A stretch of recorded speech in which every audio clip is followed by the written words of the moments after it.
The courtroom in Cedar Falls, Iowa, was packed on that cold February morning in 2019. Outside, wind howled across frozen cornfields, rattling the windows of the century-old courthouse. Inside, curious townspeople filled every seat to witness what the local newspaper called the trial of the decade. At the defendant's table sat Margaret Maggie Sullivan, a 34-year-old woman with auburn hair and green eyes that seemed to hold secrets. She wore a borrowed navy suit that was too big for her thin frame, and her hands trembled as she clutched a tissue. The charges were serious: grand theft, breaking and entering, and conspiracy to commit fraud. District Attorney James Morrison stood at the prosecution table, a stern man in his 50s with silver hair and wire-rimmed glasses. He had built his career on putting criminals behind bars and wasn't about to let sentiment interfere with justice. "Ladies and gentlemen of the jury," Morrison began, his voice echoing through the silent courtroom, "the evidence will show that Margaret Sullivan systematically stole over $100, zero from the Riverside Community Bank over 18 months. She used her position as a loan officer to create fake accounts, forge documents, and embezzle funds meant to help hardworking families in our community." The jury, 12 citizens ranging from a retired school teacher to a young mechanic, listened intently. Most court proceedings here involved minor traffic violations or property disputes. A sophisticated financial crime was almost unheard of. The defendant didn't steal this money for medical bills or to feed her family. Morrison continued, pacing before the jury box. "Evidence will show she used these stolen funds to finance an elaborate lifestyle, expensive clothes, a luxury apartment in Des Moines, and frequent trips to Chicago. This was greed, pure and simple." Maggie's defense attorney remained seated, occasionally jotting notes. Tom Brennan's presence in this small-town courtroom was causing almost as much buzz as the case itself. Tom had once been one of Chicago's most successful defense attorneys. At 38, he had made millions representing high-profile clients, corrupt politicians, white-collar criminals, and celebrities on the wrong side of the law. His reputation was built on finding loopholes, exploiting technicalities, and convincing juries that his clients were victims rather than perpetrators. But that was before his spectacular fall from grace 3 years ago. The scandal made national headlines: Chicago attorney caught in $50 million Ponzi scheme. Tom had been legal counsel for a fraudulent investment company. While prosecutors couldn't prove he had knowledge of the scheme, the court of public opinion was less forgiving. His law license was suspended. Clients abandoned him, and his wife divorced him, taking their children and half of everything he owned. After his license was reinstated following a year-long investigation that cleared him, Tom found his Chicago reputation beyond repair. Desperate and nearly broke, he moved to Cedar Falls, renting a small office above a hardware store and taking whatever cases he could find. "Your Honor," Tom said, rising as Morrison concluded. Despite his reduced circumstances, Tom carried himself with the confidence of someone who had once commanded high-stakes courtrooms. He was tall and lean, with dark hair showing hints of gray and intense blue eyes. "Ladies and gentlemen of the jury," Tom began, "my client, Margaret Sullivan, is not the criminal mastermind the prosecution claims. She is a victim of manipulation, coercion, and abuse." A murmur rippled through the courtroom. "Evidence will show that Margaret was trapped in an abusive relationship with her supervisor, David Chen, Mr. Chen, who conveniently fled when this investigation began, manipulated and threatened my client into carrying out these transactions. Margaret wasn't stealing money for herself, she was trying to survive." Judge Eleanor Hayes rapped her gavel once. "Order," Tom continued. "The prosecution wants you to believe my client lived a life of luxury with stolen money, but evidence will show Margaret Sullivan was living in fear, following orders from a man who controlled every aspect of her life. When you hear all the facts, you'll understand that Margaret Sullivan is not a criminal, she's a survivor." The prosecution's case continued for 2 days. FBI Special Agent Patricia Gomez testified about the investigation. Bank officials explained the fraud's sophisticated nature, and forensic accountants detailed how money moved through various accounts. but there was no evidence that Maggie had personally benefited from the stolen funds. The prosecution's star witness was supposed to be David Chen, but since he had disappeared, Morrison relied on documentary evidence and testimony from other bank employees. On the third day, Tom began his defense with Dr. Amanda Foster, a psychologist specializing in domestic abuse. Dr. Foster, can you explain coercive control in a workplace environment? Tom asked. Coercive control is a pattern designed to make someone dependent and compliant. Dr. Foster explained, in a workplace, this might involve a supervisor using their authority to manipulate an employee through threats, isolation, and psychological pressure. After evaluating Maggie, Dr. Foster testified that she exhibited classic symptoms of prolonged psychological abuse: learned helplessness, anxiety, and post-traumatic stress consistent with manipulation by someone in power. Tom also called Father Michael O'Brien, pastor of St. Mary's Catholic Church, who testified about Maggie's generous volunteer work and her withdrawn behavior in the months before her arrest. Then Tom took a risk. He put his client on the stand. My name is Margaret Ann Sullivan. She said quietly, I grew up in Nebraska. My parents were farmers who lost their land when I was 16. I put myself through college and moved to Cedar Falls 5 years ago for the bank job. What was your relationship with David Chen? Tom asked. David was my supervisor. At first, he seemed like a mentor, successful, charming, interested in my career. About 2 years ago, he started making inappropriate comments, standing too close, touching my shoulder when he spoke. Did you report this behavior? I tried, but David was popular with management. When I mentioned discomfort to the branch manager, I was told I was probably misunderstanding his intentions. When did David first ask you to process fraudulent loans? Maggie's voice became quieter. About 18 months ago. He said it was a special program for clients who didn't meet traditional requirements. He showed me official-looking documentation and said it was confidential. When did you realize these loans were fraudulent? After 6 months, I had doubts. The paperwork didn't look right, and I never saw these clients. When I questioned David, he became angry. He said I was already implicated, and if I tried to back out, he'd make sure I was blamed for everything. He said no one would believe I was innocent. Did David Chen ever threaten you physically? Yes. One night when I refused to process more loans, he cornered me in the parking garage. He grabbed my arm hard enough to leave bruises and said he knew where I lived, where I went to church. He said he could make me disappear if I caused problems. Morrison's cross-examination was aggressive, questioning every detail and challenging her claim of innocence, but Maggie's story remained consistent. As the trial neared closing arguments, Tom knew he was fighting an uphill battle. The evidence against his client was substantial, and while he had presented a compelling narrative about coercion, he hadn't definitively proven David Chen had manipulated Maggie. Late that night, reviewing case files in his small apartment, Tom's phone rang. Tom Brennan, he answered. Mr. Brennan, this is going to sound crazy, but I think I have information about your client that you need to hear. The voice belonged to a nervous, frightened woman. Who is this? My name is Linda Chen. I'm David Chen's wife, and there's something about my husband you need to know. The call came at 11:47 p.m. on Tuesday. Tom had been searching for anything to help Margaret's case when the unknown number appeared. My name is Linda Chen. I'm David Chen's wife, and there's something about my husband you need to know. The shaky voice said. Tom's heart raced. David Chen, the mysterious supervisor who had disappeared, leaving Margaret to face charges alone. Mrs. Chen, where are you calling from? Portland, Oregon. David and I moved here when he heard the FBI was getting close. Mr. Brennan, I've been following the trial online, and I can't let that woman go to prison for something she didn't do. I need to meet with you in person. I'm scared.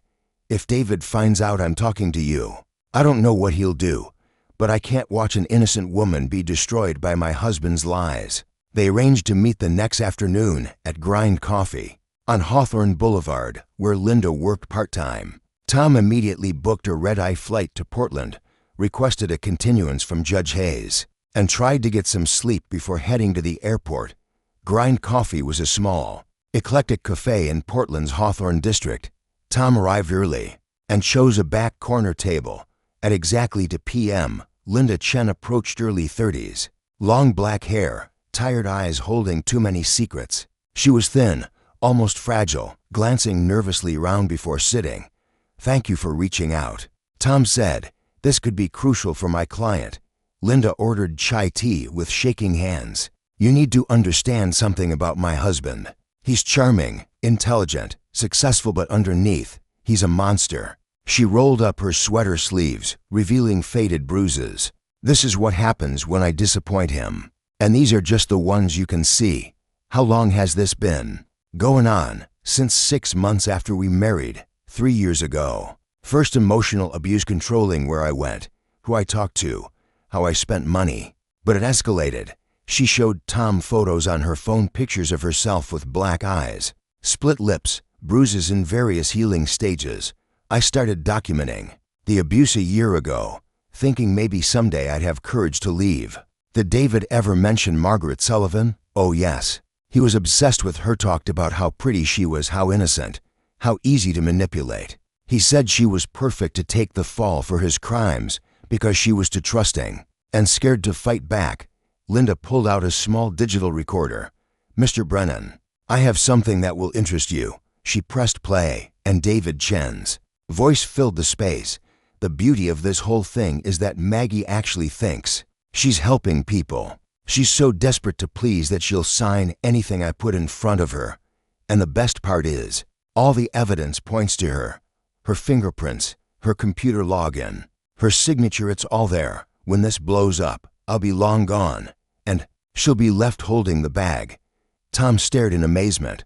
"When was this recorded?" "About 6 months before David disappeared. He was drunk and bragging about how clever he was. I started recording conversations because I was afraid. But I never imagined I'd capture something like this." Linda played more recordings of David, describing his manipulation of Margaret in detail, using false authority, psychological pressure, and implied threats to coerce her participation. "Why are you coming forward now?" "Because I've been watching the trial coverage, and I can see what this is doing to that poor woman. She looks exactly like I did when David was destroying my life, scared, broken, desperate. I can't let him destroy someone else. Are you willing to testify?" Linda was quiet, then said, "If I testify, David will know I betrayed him. He'll come for me, and next time he might not stop at hitting. We can arrange protection, FBI, safe houses, security. You don't understand. David has connections. He's smart, resourceful, holds grudges. If I testify, I'll be looking over my shoulder forever." But determination crept into her voice. "However, I can't live with myself if I don't help Ms. Sullivan. She doesn't deserve prison for David's crimes." Tom spent another hour gathering Linda's evidence, bank statements showing suspicious cash deposits, photos of David with expensive items he couldn't afford, and detailed notes about his confessions. "Mrs. Chen, are you prepared to face David in court? If you testify, he'll be brought back to face charges." Linda stared into her tea, then looked up with new resolve. "Mr. Brennan, for 3 years I've been a victim. David took away my self-respect, confidence, worth. But watching Ms. Sullivan made me realize I have a choice. I can continue being a victim, or choose to be a survivor who helps another woman escape David's trap. So you'll testify, yes. But I want David prosecuted to the full extent, not just for bank fraud, but for what he did to me and Ms. Sullivan." Tom flew back with Linda's testimony and recordings. The next morning, he appeared before Judge Hayes requesting an emergency hearing.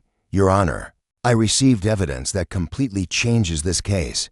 I have testimony and recordings proving my client was the victim of an elaborate frame-up orchestrated by David Chen." Morrison objected immediately. "This is highly irregular.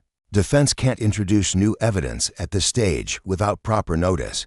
"Mr. Brennan, what exactly are you proposing?" Judge Hayes asked. "A brief recess to allow prosecution to review this evidence. Then I'd like to recall my client and present testimony from Linda Chen, David Chen's wife." "And where exactly is David Chen?"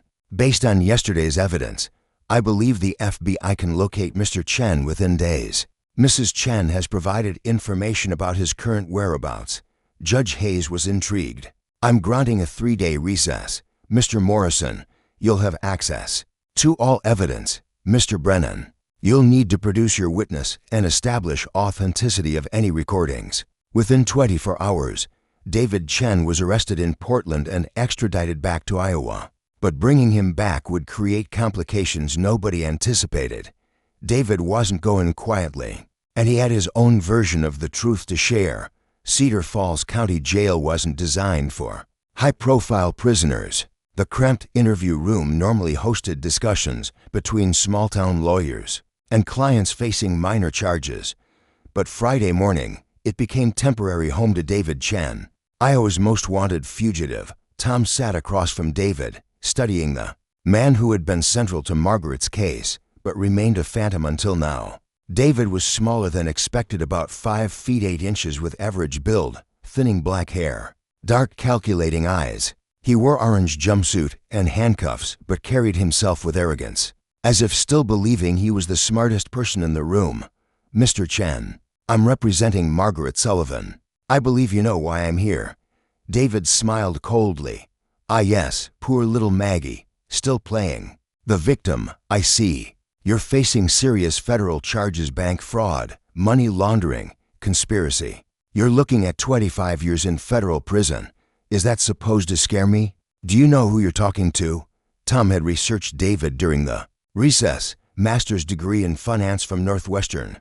Worked for major Chicago banks before Iowa. No prior criminal record. On paper, he looked like a model citizen who made bad choices. But Linda's recordings painted a different picture. I know exactly who I'm talking to. A man who systematically manipulated and coerced my client into participating in crimes she never would have committed alone. David laughed genuinely. Is that what Linda told you, my poor, delusional wife? You've been played by a woman with serious mental health issues. I have recordings, David. Your own voice describing how you manipulated Margaret Sullivan. Recordings made without my consent by a woman taking psychiatric medication. Good luck getting those admitted. Tom felt a chill. David was right. The recordings might face legal challenges. What about Margaret Sullivan? Are you going to tell me she was a willing participant? David leaned back thoughtfully. Let me tell you something about your client she probably hasn't shared. Margaret Sullivan is not the innocent victim she pretends to be. What are you talking about? Did Maggie tell you about her previous job in Nebraska? About why she really left that small town? Tom's stomach dropped. He had assumed Margaret's background was clean. Your client was fired from First National Bank of Milford, Nebraska, for irregularities in customer accounts. Nothing proven, but enough red flags that they quietly let her go. That's impossible. The FBI would have discovered that, would they? Small-town banks don't always report minor internal issues. They just make sure the problem moves on. David's revelation hit Tom hard. If true, it would completely undermine Margaret's credibility. You're lying, am I? Call First National Bank of Milford and ask former branch manager Robert Hartley. He retired 2 years ago, but would be happy to discuss Margaret Sullivan's employment history. Even if that's true, it doesn't change that you coerced her. Coerced her. Margaret Sullivan approached me with this scheme. She figured out how to exploit the bank's loan processing system. I was just stupid enough to go along. That's not what your wife says. David's expression darkened. My wife is a drug addict and alcoholic who's been in psychiatric treatment for 2 years. She'd say anything to hurt me, especially if someone promised to help her avoid prosecution as an accessory. Prosecution as an accessory? Oh, didn't Linda mention that? She knew about the fraud from the beginning. She helped launder money through her personal accounts. Check the bank records, you'll find fraudulent loan proceeds transferred to accounts Linda had access to. Tom felt the case slipping away. If David was telling the truth, Linda wasn't an innocent whistleblower. She was a co-conspirator trying to save herself. Why should I believe you? Because I have proof, documents showing Margaret's fraudulent activities in Nebraska. Evidence she researched bank fraud techniques online for months before approaching me. Financial records showing money funneled through accounts my wife controlled. David leaned forward, whispering, "You're smart. You were one of Chicago's best. You know when a case is unwinnable, and when your client has been lying from the beginning. What do you want?" "I want to make a deal. I'll plead guilty to conspiracy charges for reduced sentence and testimony against both Margaret Sullivan and my wife. Truth is, I was the middleman, not the mastermind." Tom left the jail with his phone already ringing calls from Morrison, Judge Hayes' clerk, and the FBI. Word was spreading that David Chen claimed to have evidence that would change everything. Tom drove to Riverside Community Bank and spoke with current branch manager Patricia Wells. "Ms. Wells, I need to ask about Margaret Sullivan's employment record." "I can't discuss personnel matters without a subpoena," Patricia replied cautiously. "This is life and death for my client. She's facing 15 years. Patricia hesitated, then decided. Margaret was one of our most trusted employees. Her work was always accurate, no disciplinary issues, customers loved her. "Were you aware of any problems at previous jobs?" "No, and we did thorough background checks. Any issues would have shown up." Tom felt slight relief but knew he needed to dig deeper. "Did you observe unusual interaction between Margaret and David Chen?" Patricia's expression grew troubled. "I probably shouldn't tell you this, but I was concerned about David's behavior toward Margaret in the months before he disappeared." "What kind of behavior?" "David seemed to have developed unhealthy interest in Margaret. He'd find excuses to work with her, stay late when she worked overtime, make inappropriate comments about her appearance that made other employees uncomfortable." This corroborated Margaret's testimony, but David's allegations about her past still needed investigation. Tom called First National Bank of Milford, Nebraska, and reached retired branch manager Robert Hartley. "Mr. Hartley, I'm calling about former employee Margaret Sullivan." "Oh yes, I remember Maggie. Lovely girl, very hardworking, honest. Is she in trouble?" "Was Margaret ever suspected of wrongdoing? Any account irregularities?" "Goodness, no." "Where did you get that idea?" "Maggie was one of our best employees. She only left because we downsized due to agricultural recession. We hated to see her go." "Are you certain there were never any issues?" "Mr. Brennan, I wrote Margaret's recommendation letter myself. If there had been problems with her performance or integrity, I never would have given such a glowing review." That evening, Tom met with Linda Chen at an FBI safe house. Linda looked exhausted but determined. "Mrs. Chen, I need to ask about something your husband told me. He claims you were involved in laundering money from the fraud scheme." Linda went pale. "That's not true. I never had access to stolen money. He says bank records show transfers to accounts you controlled. David had access to my banking information. If money moved through my accounts, it was without my knowledge. He controlled every aspect of our finances. Is there anything about your involvement you haven't told me?" Linda was quiet, then nodded slowly. "About 6 months ago, David made me open a new bank account. He said it was for business and to keep it secret. I didn't ask questions because I was afraid." "Did any money go through that account?" "I don't know. David handled all transactions. He just needed my signature to open it, then took over completely." Tom realized David had been setting up his wife as a potential scapegoat from the beginning. "When you testify, prosecution will attack your credibility. They'll suggest you're lying to protect yourself. Are you prepared?" "Mr. Brennan, I've lived with David's lies for 3 years. I know the difference between truth and fiction. What I recorded, witnessed, experienced, that's all true. If the jury doesn't believe me, at least I'll know I tried to help an innocent woman." As Tom prepared for trial resumption, he realized the case had become far more complex than anticipated. He had evidence that could exonerate Margaret, but also a manipulative defendant trying to frame both his client and his own wife. The battle for truth would be fought in court, with Margaret Sullivan's freedom hanging in the balance. The courtroom was packed beyond capacity Monday morning when the trial resumed. Word had spread that new evidence had emerged, and everyone wanted to witness what the newspaper called the most dramatic turn in Iowa legal history. Judge Hayes addressed the packed courtroom. "We will have order during these proceedings. Anyone who disrupts will be removed immediately." She turned to the jury. "Members of the jury, new evidence has come to light that both parties believe is relevant. You are instructed to consider all evidence presented, regardless of when it was introduced. Tom stood at the defense table, feeling Margaret Sullivan's future on his shoulders.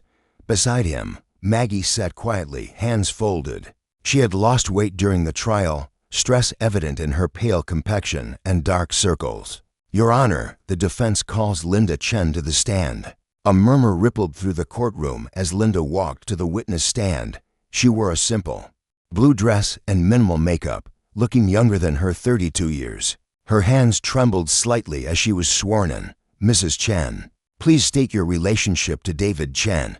I'm his wife. We've been married 3 years. Has your husband ever physically abused you? Linda's voice was barely a whisper.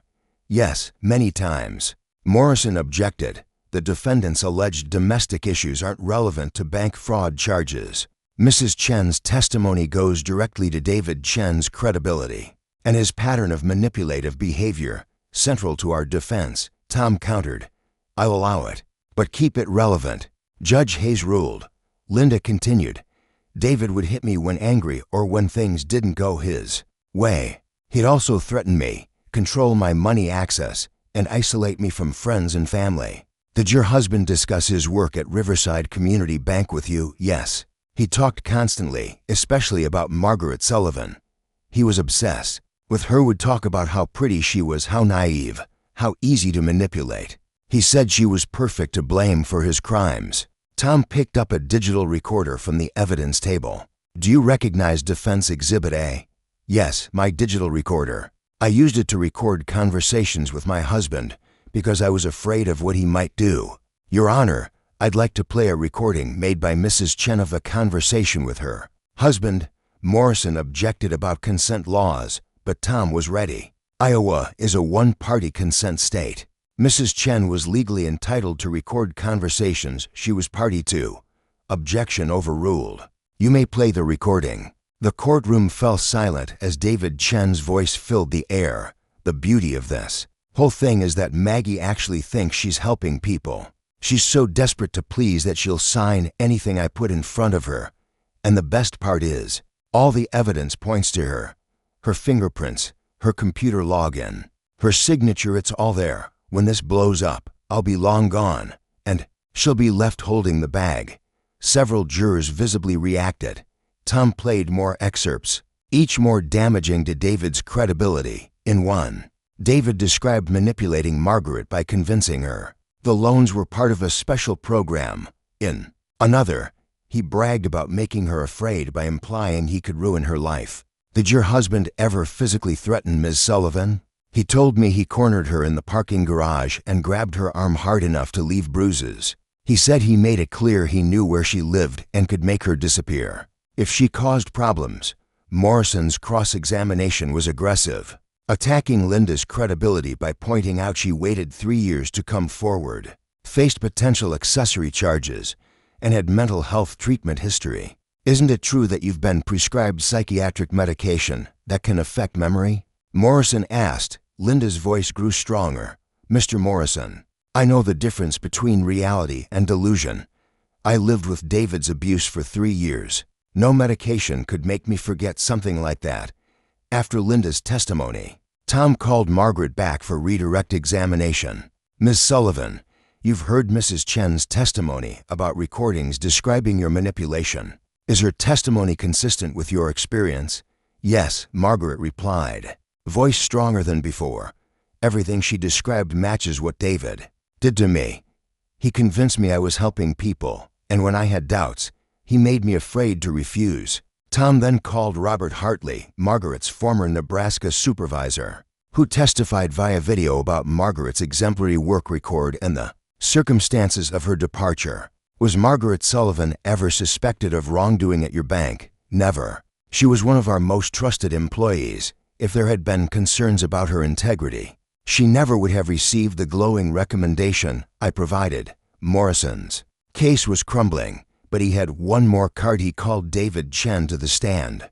David took the oath with arrogant confidence. He wore a suit his attorney provided and carried himself as if he were the victim rather than the accused. Did you coerce Margaret Sullivan into participating in this fraud scheme? Morrison began. Absolutely not. Ms. Sullivan approached me with this plan. She researched how to exploit the bank's loan processing system and convinced me to help implement it. What was your relationship with Ms. Sullivan? We were having an affair. She was desperate for money to pay gambling debts and saw this fraud as easy money. Tom felt his blood pressure rising. Every word was a lie, but David delivered testimony with complete confidence. Tom's cross-examination was the most important of his career. Mr. Chen, you testified about an alleged affair with Ms. Sullivan. Do you have any evidence? Text messages, emails, hotel receipts. The relationship was conducted discreetly. So, no evidence whatsoever. Correct. You testified Ms. Sullivan had gambling debts. Any evidence of these alleged debts? I don't have access to her financial records. Again, no evidence. Correct. Tom picked up documents from the evidence table. I'm showing you Defense Exhibit B, Ms. Sullivan's complete financial records for 5 years. Do you see any evidence of gambling activity or unusual debt? David studied briefly. Not in these records. These records show Ms. Sullivan lived modestly within her means, saved regularly, and had no significant debts. Correct, that appears to be the case. Tom then presented evidence demolishing David's credibility piece by piece bank records, proving David transferred fraudulent proceeds to accounts he controlled before Margaret became involved. Testimony from bank employees who witnessed his inappropriate behavior toward Margaret. And most damaging, recordings of David's own voice, describing his manipulation. In closing arguments, Morrison made a valiant effort to salvage his case, but the new evidence had fundamentally changed the narrative. Tom's closing was passionate and compelling. Ladies and gentlemen, you've heard two very different stories.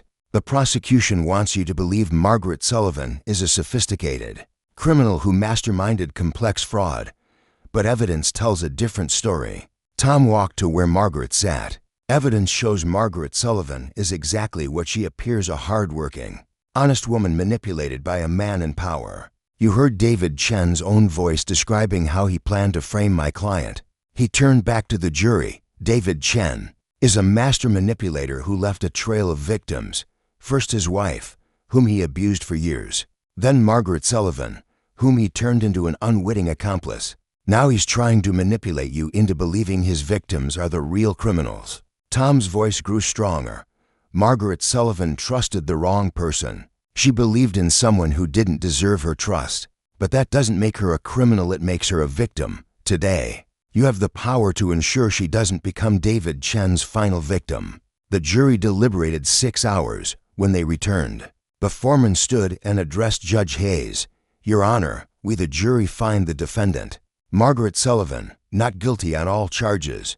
The courtroom erupted in cheers. Margaret collapsed in her chair, sobbing with relief. Tom felt tears in his own eyes as justice was finally served.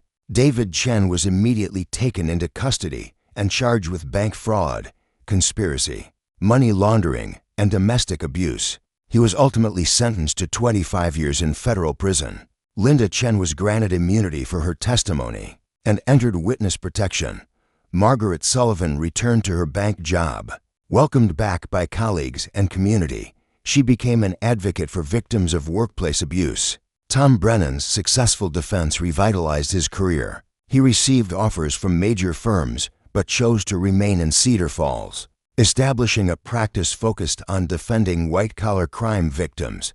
6 months later, Tom received a letter from Margaret. Dear Tom, thank you not just for saving my life, but for believing in me when I couldn't believe in myself. You showed me that sometimes the truth is enough, even when the whole world seems against you. I've started volunteering at a domestic abuse shelter, telling them what you told me. Everyone deserves someone who will fight for them. You fought for me when I couldn't fight for myself. With gratitude. Maggie reading the letter in his small office above the hardware store. Tom reflected on how much his life had changed. Since coming to Cedar Falls, he had lost everything in Chicago: reputation, wealth, prestigious career. But in defending Margaret Sullivan, he found something more valuable, knowledge that law could still be a tool for justice, and that sometimes the most important victories happen in the smallest courtrooms. Outside his window, Iowa cornfields stretched to the horizon, golden in late afternoon sun. It wasn't the view from his former Chicago corner office, but it was honest work in an honest place. And that was enough. The case that began with a desperate woman facing 15 years in prison had ended with truth finally being heard. Margaret Sullivan hadn't just been saved by David Chen's wife's testimony. She had been saved by her own courage to trust in truth, even when that truth seemed impossible to prove. And that, Tom thought, was the most important lesson of all.